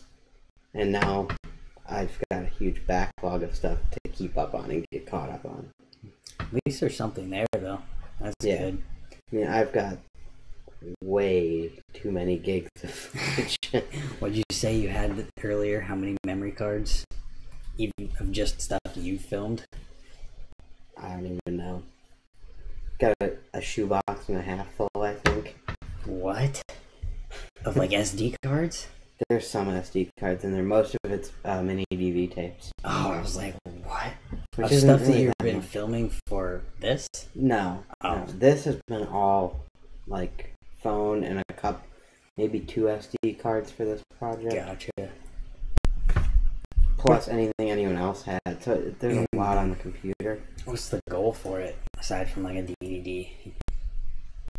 It's really just about, like, the crew and friends. So we don't really have a team. Yeah. We have... I don't even know if Grindworks is a company or a crew. We might just be a crew that makes products. Which is a company, but like, is it a company that has a team and a crew, or is it a crew that has products to offer? Right. At this point, where we don't have a lot of offerings, and I don't keep up on the soft goods, that's kind of where it's leaning, it's a crew. Mm-hmm. That's kind of what we talked about earlier. If you're a company that doesn't have a team, then you don't have anyone promoting your stuff other than you. I love being the only person on the Instagram. I mean, yeah. Not really. I'm like, I wish someone else put clips up. Oh. Only one way to make that happen. Go film them myself. Yeah, that's true. I mean, what's the saying? If you want something done right, gotta do it yourself. I'm trying to... Alright, we're good. What's up? I was trying to look at how much footage I actually have. Oh, can you put it back up on a white screen? Your face is blue. Okay. There, perfect. Better. Anyways. But my remote access on my desktop is not set up. I was right just now. using that on mine. If you're watching this and you ever need to access your computer when you're not home, it is possible. Google remote access. TeamViewer. I use Google remote access. Okay. But I didn't know TeamViewer was a thing. TeamViewer is really good too. Google remote access is probably just as good. I love them both. It's so good because you can render a video. If I need to upload a video every single day. So I can render a video and upload it from my phone on my computer at home using my home computer's internet. Which is awesome. I use it for work a lot because I have a desktop computer at work too. Yeah, so you just leave it on. Yep. That's sweet. And so you can be on both computers at the same time too. Right. So I can have like as many computers on remote access as I want, and I just thumb through them like they're tabs in a browser. Right, and it's not taxing your computer that way either. No, it's just like a stream, essentially. Right, there's a company actually out there that is pretty much doing remote access for like gaming on computers. So you pay a subscription, you're leasing a computer that you're using through your internet on your computer at home and playing like no latency, insane graphics games on your home computer that's like 10 years old and it's working just fine. That's the only thing that kind of sucks sometimes with that is like editing a video. The refresh rate's not really that good. You edit video remotely? Yeah. That's crazy. I do. I mean, for work, I'm an engineer, so that's CAD work and everything. I can do that remote. I can do video editing remote. Wow, I can't imagine using any Photoshop stuff I need to do remote. Yes, so like this laptop that I'm on has nothing on it. Right. Like it's got Word. And you're just remoting in. That's awesome. Yeah, any work I do is technically on another computer. What do you actually do at work? I don't know if I've ever asked you this before. So I do primarily systems for nuclear power plants. What does that mean? What's a system? Like remote valve actuation systems. So if you have a valve that's in a non-safe or non-accessible space, then it's a system that will operate the valve from a remote location. Okay. So you can stand, 200 feet away or something like that. Yeah. Through a wall and turn the hand wheel there. No wonder you do so much remote access. Your job is remotely accessing things. That's pretty cool. Yep. That's my primary. I know you do a lot than anything else too with it. So you going to like different power plants or what?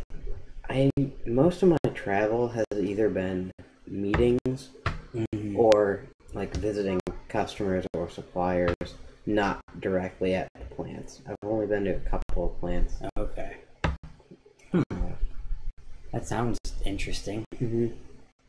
But it's all good. Yeah. I don't necessarily... Getting into plants is a hassle. I can imagine. It's probably freaky, too. A nuclear power plant? Is that weird? No. I don't know. I'd feel weird. No. It's not that sketchy, actually. Industry-wise, like, it's just got a stigma about it. That's all I was. It's got the word nuclear in the name. Yeah. So back to BMX. I don't think I've ever asked you about, like, how long you've been riding either, though. On a real BMX bike since about 1998. Wow. I was 5. That's cool. I was only about 10. I was only 9 years old. If you get that, leave a comment. About 10. As if I don't know when I was born. Yes, 10. So... Got a sweet Schwinn Pro Stock 2 aluminum frame racing bike. I feel like a lot of people started on aluminum race bikes. I know it's awesome. What's that? It was way too big for me. At 10 years old. At 10 years old, it had like a 21 and a quarter or 21 and a half top tube. Wow. So this is before, 98? So I still have the bike, and I will take it out to the track like occasionally. Yeah. So this is threaded headset time, or is this normal now? No, it was threadless headset, like the 1 1/8. Yeah. All good. But it was right at the transition point there. So. Right. So it's aluminum race frame, 21 and a quarter. Probably weighs more than my bike with 4 pegs on it right there. And all of that welded on material. You need to do a bike check. Or I've told myself that a bunch of times, and then I just don't do it. Well, you got some crazy stuff on your bike. For anyone who doesn't know who we're talking to right now, this guy has welded on hub guards for his rear hub on both sides they're welded onto the frame, and it's like a spike that sticks down and protects the hubs. And it works really well because his spokes have no marks, and neither do the hubs. It's awesome. Shout out to Derek Nelson. Yeah, what for else doing is there? This. You got welded on plates, like on the down tube. Do you have them on the chainstays too? Just my non-drive side. Okay. Drive side, the chain would just smash first anyway. Someone just asked, did you make your bike yourself? I think you answered that probably about the same time he's going to hear. Yeah. No, it's... The base frame is a Fiend Reynolds V2. Mm-hmm. But Derek Nelson of Spooky Action Industrial Arts, or HCS Skate Park, they're both the same person. Otherwise known as a super creative, insane bike rider who's done things that no one else has ever done. So he runs a metal fab business called Spooky Action Industrial Arts, and he has historically always done these frame mods and anything else you could ever want. Mm-hmm. So he's ran them on his bike. He runs those things on his forks, and he's been trying to get me to do it too. That would be crazy. And I haven't committed to it. I kind of like a flat front end there. Mm-hmm. Because I'm not that good at pretty, anyway. That'd be pretty intimidating. I keep looking over at his bike because it's sitting right there. That would be intimidating. Looking at that, like, I guess you really only see it when it's upside down where you look at it. Like, look for it. It's like the dropout, or the hub guards that are welded on there. You don't really pay attention to it unless you're looking for it. No. But they don't move. Like, never had an issue with them. They look awesome. I think I've had them on every frame I've had for like the last 10 years. Yeah. And your wheels look great. Always. Yeah. That's also inside lacing. Oh. Inside four cross. Is he able to slide the axle in the hub guard or dropout, or is it like a mountain bike axle or motorbike axle where you insert it? I don't think I described it well enough, because it literally, the wheel just slides on like a normal, just like normal. There's a little bit of messing with the chain, because you got to pull it around the hub guard, but otherwise... I'm going to see if I can take a picture of it from here. There's no way you're going to be able to see this. No. But I'm going to try it. I have pictures on my personal Instagram account, but they're going to have to scroll through like stupid faces and my baby. Yeah, you can't see it. Okay, so I'll explain it again. So you have your normal dropout. This is your dropout. This is where your axle's sitting. This is the bottom. He's got a hub guard, which is a piece of metal that is welded on right there, that comes to a point underneath of it, and that's how it works. Hopefully I explained that well enough, or I could just... I don't think you did. I'm going to just send you a picture of him, Brant. I could just take 2 steps across the table here and take a picture real quick. Whoa. Why would I... How would you do that? Yeah, just use the flash. It's not wanting to. There we go. Okay. Is it big like an old 90s dropout? You're going to see what it looks like right now. Right there. We can zoom in a little. Oh yeah, I didn't think about doing it that way. Boom. There it is.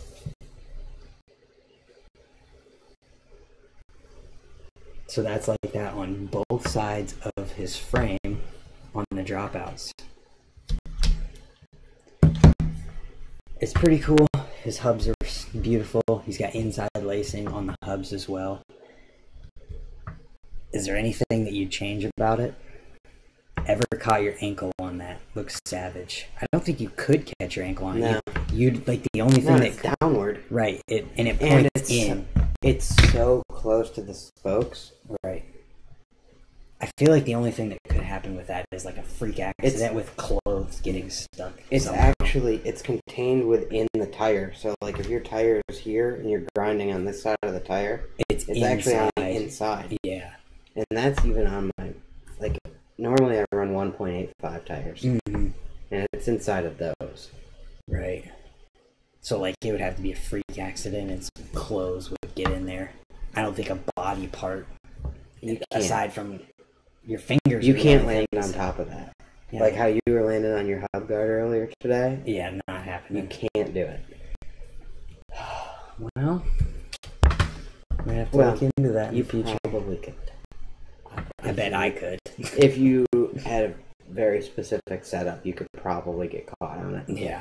Is there anything that you like have thought of that you haven't tried or would change about any of that? Not really. Anytime I do anything to it, like if I break something or something like that, it just goes on the list for the next frame. That's also getting upgraded. Mm-hmm. So, I mean, I have these mods done before I'll ever ride a frame. Yeah. Which is the only way to do it. Mm-hmm. Why would you want to do it to a halfway ridden frame anyways? Well, yeah, because it's not cheap to do. Oh, I can imagine. Probably takes a lot of time. Mm-hmm. You don't see people doing stuff like that, period. Do people ever modify their frames to this extent, like, a lot? Mm-mm. Not to my knowledge. Man. And, I mean, if you wanted to produce a frame that way, you could do it a lot easier, because you could investment cast your dropout. Which they already do. Right. So you just make that part of your mold, pour it in there, and it's done. And then you just weld the dropout on just like you would any other frame. That's pretty awesome. And there's a lot of frames that are investment cast dropouts now. Yeah. The thing that's noteworthy about that is it actually makes your frame right or left hand drive. What do you mean? Because the one side the non-drive is braced vertically. Okay. And it's a lot cleaner. So that's the one you took a picture of. The other side has an external gusset to help keep it rigid because you can't put a vertical brace there because there's a chain that has to run through. I see what you're saying. So on the inside, there's a brace that you can't see from where we took the picture. Yeah. Gotcha. That's interesting. Otherwise that thing would bend right up. Right. And that would suck. Then you wouldn't have a wheel. Yeah, you wouldn't want that. You'd have some broken spokes pretty quickly. You definitely put it to use today. Yeah. Should do a bike check on it one day. Sounds pretty interesting. You heard it here. You should do a bike check. There are pictures of it from when I first built it, like in June. That's not a bike check video online that anyone could search for. Or you could do pictures and whatnot. No, I went out the one day to film a quick bike check for it. Yeah. And my buddy broke his finger when we were out. And I'm like, alright, cool, I guess we just have 2 clips to put online then. Yeah. Dang, that sucks. Cut the day short. Sometimes it's just not meant to be. Yep. So I'd like to do that, but I normally just don't. Yeah, well, I mean, it takes a lot of effort to put in to do a bike check. And I'm pretty comfortable in front of the camera. Yeah.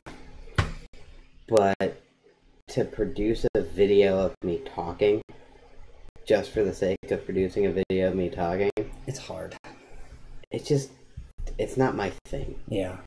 It's just one of those things that, like, you have something so unique that no one really has other than Derek, probably. Yeah. It's like, you could help a lot of people out just by putting it out there. I mean, it'd probably be good for Derek, too, if there's even one other person that wants that. Yep. It's true. Ship your frame to him.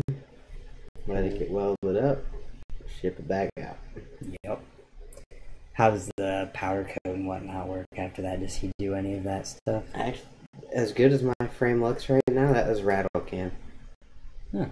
Well, there you go. So I did that myself. The welding and everything is clean enough that you don't have to worry about powder coating or any of that. Or you can. Yeah, I mean, it always looks better. I know, like, John Quartz of FBM is doing powder coating now. Okay. So he's right up nearby. So working with the two of them, I'm sure you could get it powder coated. Right. Well, there you go. If you want it, it can happen. If you want a Road Fools 13 frame, square tube, extra heavy, I'm sure I know a guy. Is that a thing? Does he make frames? Yeah. Oh, I didn't know that. Yeah. Well, that's on Road Fools 13. He had like everyone says 50. I know that it was heavier than that pounds. It was more like 60. I can't imagine doing anything on a bike that's literally and it was twice just as square heavy. tube. The whole bike? Yeah. I have Road Fools 13 at home, but I've never watched it. I should probably watch it. You should probably watch it. That homemade frame, no way, full right angle tubing. I remember that. This is Godzilla. He's from Australia. Awesome. Yes. That's sweet. I need to watch that. Derek's the man. He needs to... I mean, he likes hiding in the shadows and not being the center of attention, but he needs a little bit of attention. Needs some love. Mm-hmm. I mean, obviously, if all that stuff's still there and he's working on the things he's working on, at least he's successful enough to not rely on that. I'm not peeing, I swear. If you were peeing, that would be very, very impressive. Oh, I'm gonna drink some of this Gatorade. That Mountain Dew is gone.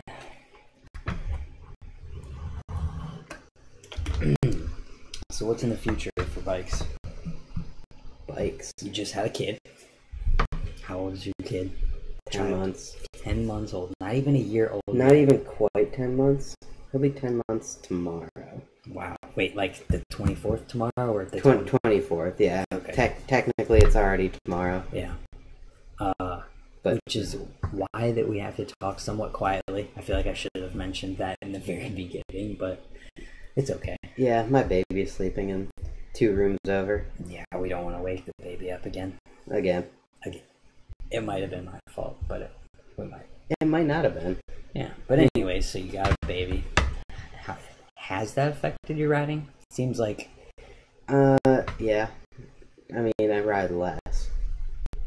But it hasn't affected, like, the way I ride or anything like that. I mean, I haven't been on, like, a kick of going hard for quite a while now. When you seem like you know your limits and whatnot. Yeah, I know what I like to do.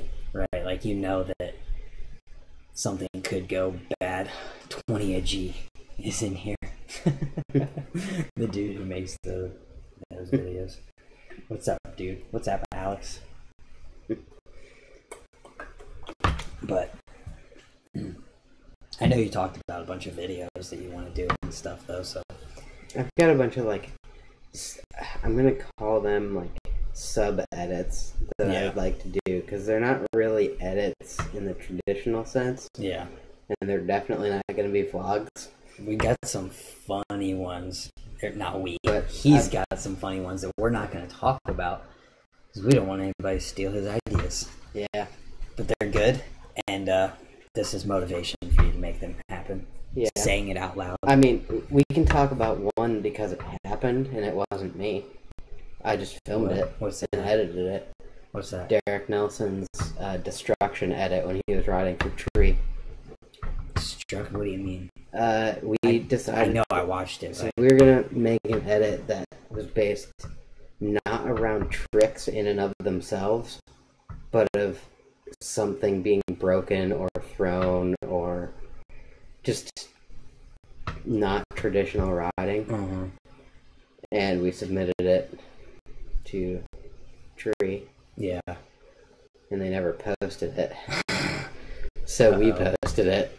And Uh-oh. still left all the branding in it. And then it got shared all over the place. It was one of the more popular edits, but it eventually did get posted by them. Is that the one where he grinds the like rock thing with the water? No, that was his Welcome to Tree edit where we filmed it all in the woods. Yeah. And it's laid out like one continuous journey through the woods to this kind of secret spot that we have up there. Yeah. And that one's kind of fun. Yeah, he grinds freaking like, what is that? And then travels down the river. A rock ledge or something? Yeah. Crazy. It's just a rock. There was no prep work. With water. Like, grinds, okay, so he's grinding, and he jumps off and lands in water. It's awesome. He took off from the water, too. It's been so long since I watched that. I didn't even so remember good. that. But what do you have plans for videos? You're working on DVD. You're working on Grindworks. You've got a kid. You've got a full-time job. Mm-hmm. Sounds like you're pretty busy. I'm pretty busy. You also do jams. I also have a wife. Yeah, you can't forget her. The child has a mother. Who is also his wife. Yeah. So you've got that part of things too. Yeah. You sound busy. I stay pretty busy. But we're here, which is another thing too. We're doing this right now. We are doing this, but we've been trying to coordinate this for probably 6 or more months. That's true. It kind of all it took to happen was, hey, what are you doing Saturday? Nothing. Okay, I'm coming out there. Yeah, I mean the question is that I can't like make long-term plans at the moment. Far out. Right.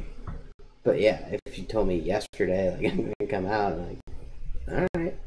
Isn't that? It was like Thursday. I don't remember if it was Thursday. But whatever. Yeah. It happened. We're here. We had a good day of shredding. Started out at the skate park.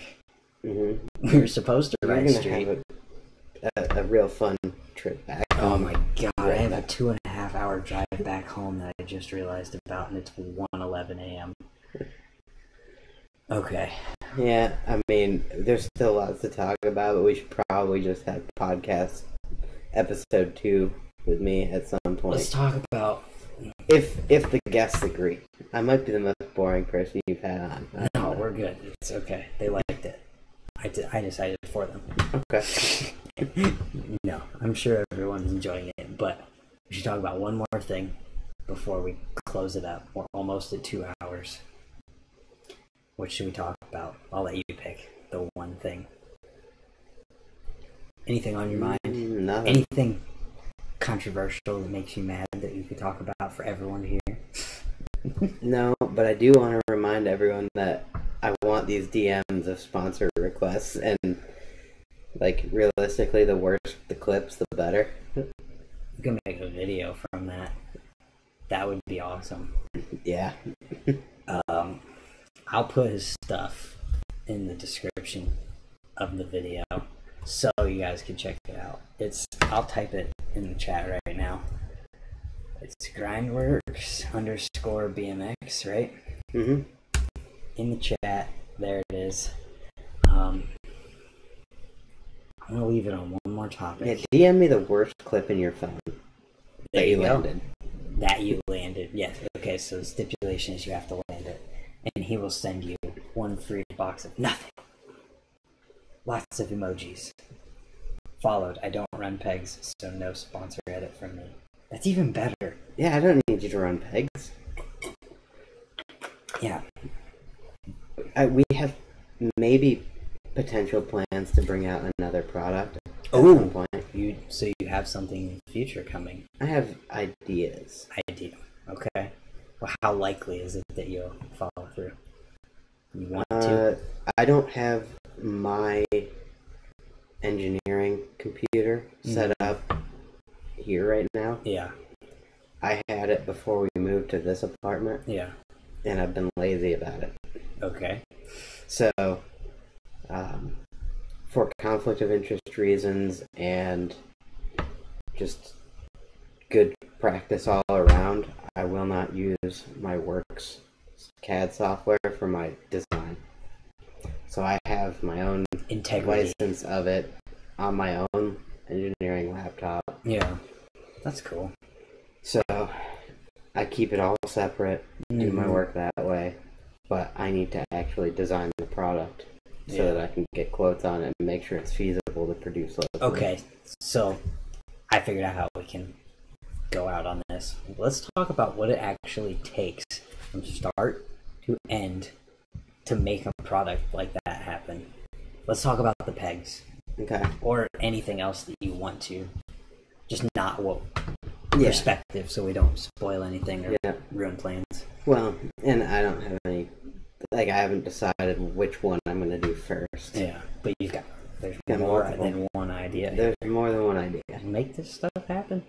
Maybe multiple versions of the same idea. Baby needs to go to Disneyland, bro.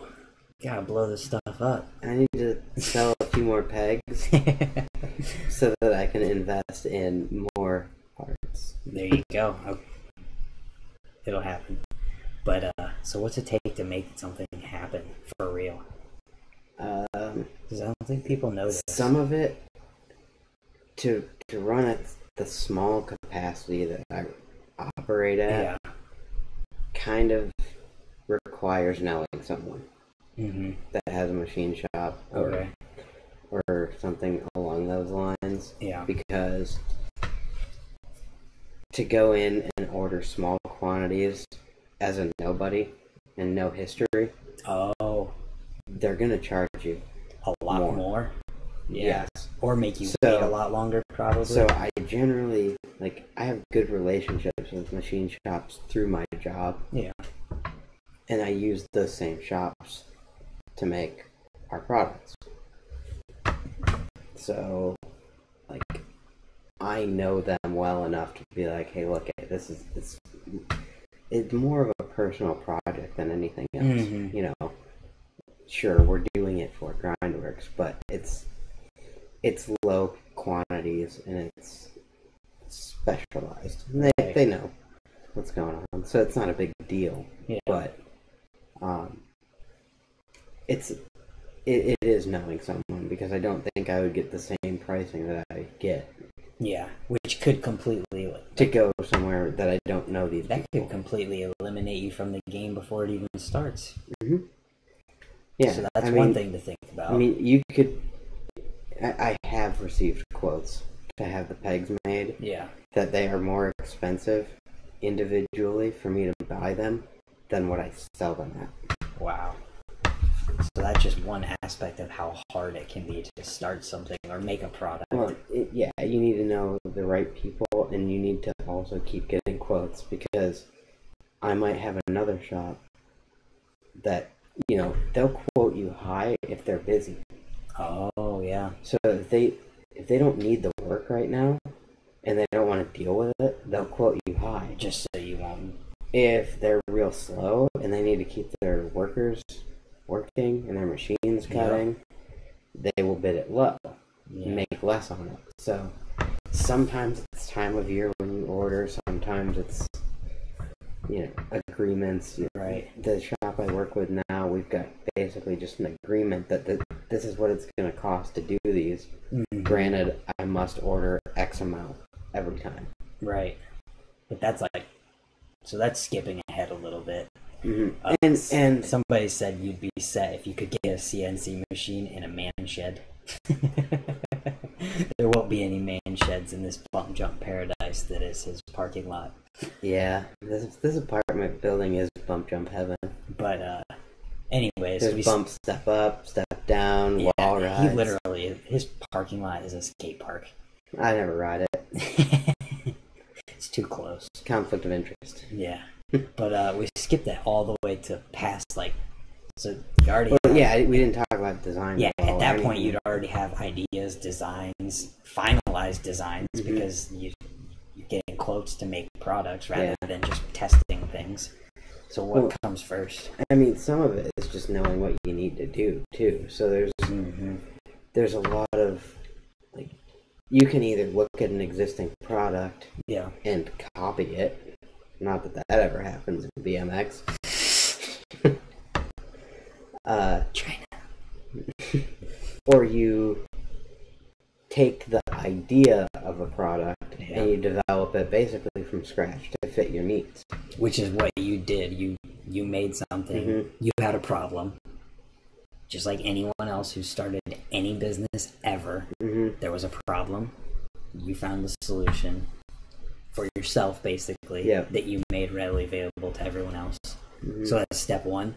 Find the problem, I guess. Yeah, I mean, that's been one of the biggest things for me personally with this. You know, we could make every product if we wanted to. Right. We could go have it sourced in Taiwan, the same as everyone else. Yep. But I don't want to. But why? I don't want to have that quantity investment. And, like, if I ordered 1,000 of something, I know that I can move 50 to 100 relatively easily. Yeah. What am I going to do with the other 950? Yep. And if you're coming from Taiwan, that means you're not ordered 1,000 isn't going to fill a shipping container. So that means you're going to end up having to work with other companies to fill a shipping container and end up getting stuff over here. A small batch, you don't have to necessarily go that way. You can ship it like a pallet at a time. Oh, okay. And then so what happens is they go to a hub, Yeah. And then that shipping container gets opened up, the pallets get pulled out and sent up on a truck, and then go Gotcha. elsewhere. So you don't necessarily have to fill a shipping container. Yeah. But you can save a lot of money if you're the only one in a shipping container. Mm-hmm. And you fill it. Okay, so you've got a problem. So, yeah, I mean, we just don't want to do anything that's not, like, fixing something. Making a product for the sake of making a product, pointless. It's not 2010 anymore, guys. In BMX. Yeah.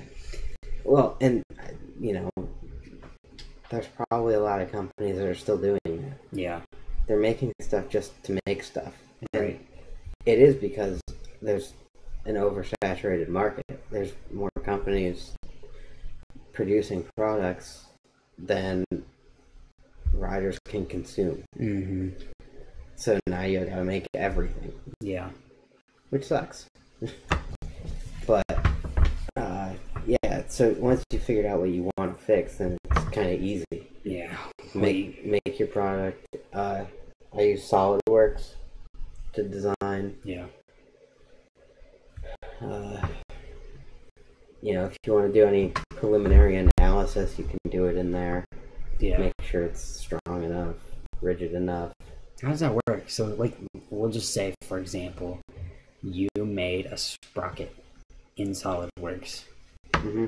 How does it test? Like, how does that work? Because BMX is BMX, and Well, you know, there's a problem with doing that, is that it's all theoretical. right? Most analysis is static, meaning nothing's moving. Right. There's no dynamic loading going on. And, like, if you use that to design handlebars, for example, I'd rather talk about that than a sprocket because it's a great example. Oh yeah, handlebars take more abuse. You don't see it advertised as much, but remember a handful of years ago, you'd see like 13 butted bars. Yeah. Okay, that's taking the software analysis of putting 2-point loads in an upload where the stem is. Okay. And then you say, ooh, this is the strongest spot. Let's put butting there. Let's bring that down to the strength of the weakest point. Okay.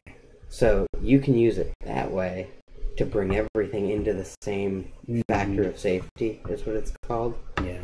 Is load that it takes to break divided by the actual load that it'll see. Yeah.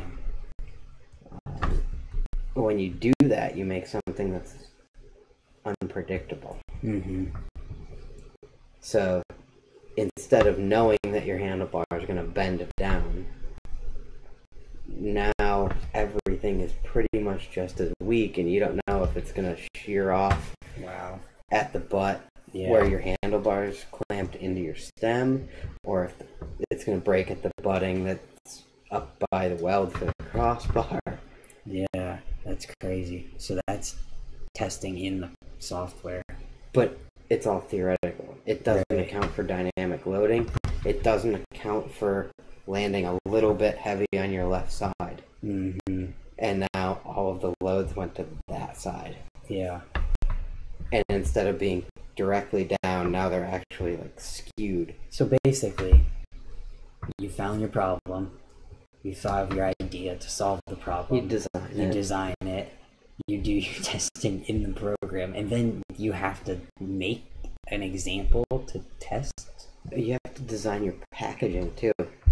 Well, yeah, that would come after when you're ready to. Does that come kind of, when you're ready to put it out there? It's in tandem. Yeah, but like you need something to package before you can think about packaging, right? You do it at the same time. Yeah. I mean, you basically, as soon as you have your design ready and everyone that's involved in that is like, yeah, we're cool with it, then you send it off to your shop or shops, negotiate pricing, decide, I mean, in the design, you're figuring this out, but you're talking about finishes, whether you want to heat treat it and leave it as raw heat treat scale, whether you want to have it sandblasted and then black oxided, or powder coated, or just painted, send it raw. You know, there's a handful of ways you can handle that. So you gotta think about your finish. But before that, don't you want to like make a sample to test before you make a product for everyone to buy? It depends on the product. Right. Well, if you're making bars, you don't want to make bars that are going to break and then make 10,000 of them. But it's not a new idea either. Yeah. So I don't know how many people or companies are or aren't formally doing a prototype, or if they're producing the first batch. Gotcha. Which, the fact that nearly everything that comes out becomes V2 within 2 months, that could tell something, is kind of telling in and of itself. Interesting. And then V3 2 months later, and you're like, oh, I'll spend V3 for a while. That one must not have broken as bad. That's stuff that you wouldn't think about. Because to set up and make tooling to make one part is very expensive. Yeah. Well, it gets even more expensive too to make I mean, if you make one or if you make 1,000, I guess it's still the same amount. A lot of companies will like 3D print out of plastic their first piece just to make sure it looks good. Or instead of having it forged, they might just CNC machine one. But what are you really testing? Because you're going to do that in the U.S., test your part, and then you're going to have it made in Taiwan anyway. So unless it's coming off the same production equipment, it's a prototype. For pegs, we never prototyped them. We just went straight to production. Well, that's something too that you wouldn't have to. We already knew what they were. Yeah. And there's a lot more stuff that we haven't even talked about that goes into that too. Is like, if you can't design it, somebody else has to design it. And then, well, or the software. Yeah. Like a seed of SolidWorks to do it legit. And if you're doing a company, you don't want to get caught up in using fraudulent software, pirated software. Yeah. A seed of that's $5,000 forever, or is it a subscription? It's like $2,500 more a year for the subscription. Wow. To keep updated on your license. That's insanity. So your license is good forever, but you'll have outdated software every year. So I think I'm running on like 2009.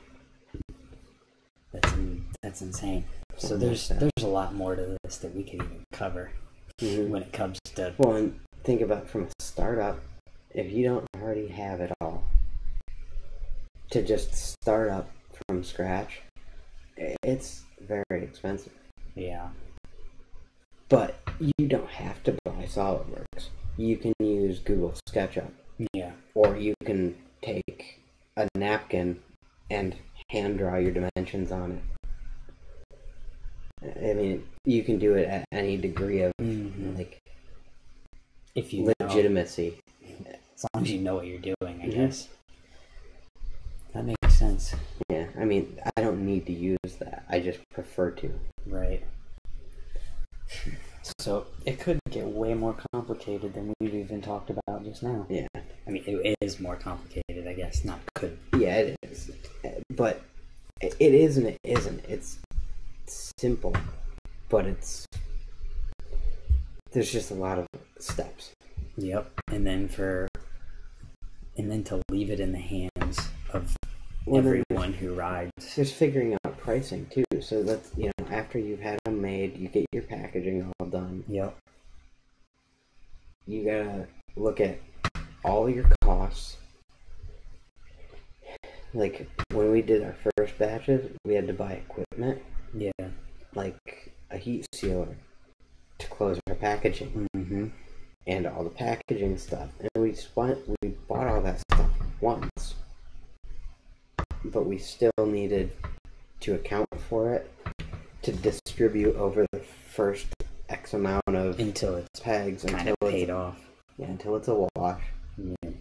And then you start making money off of that.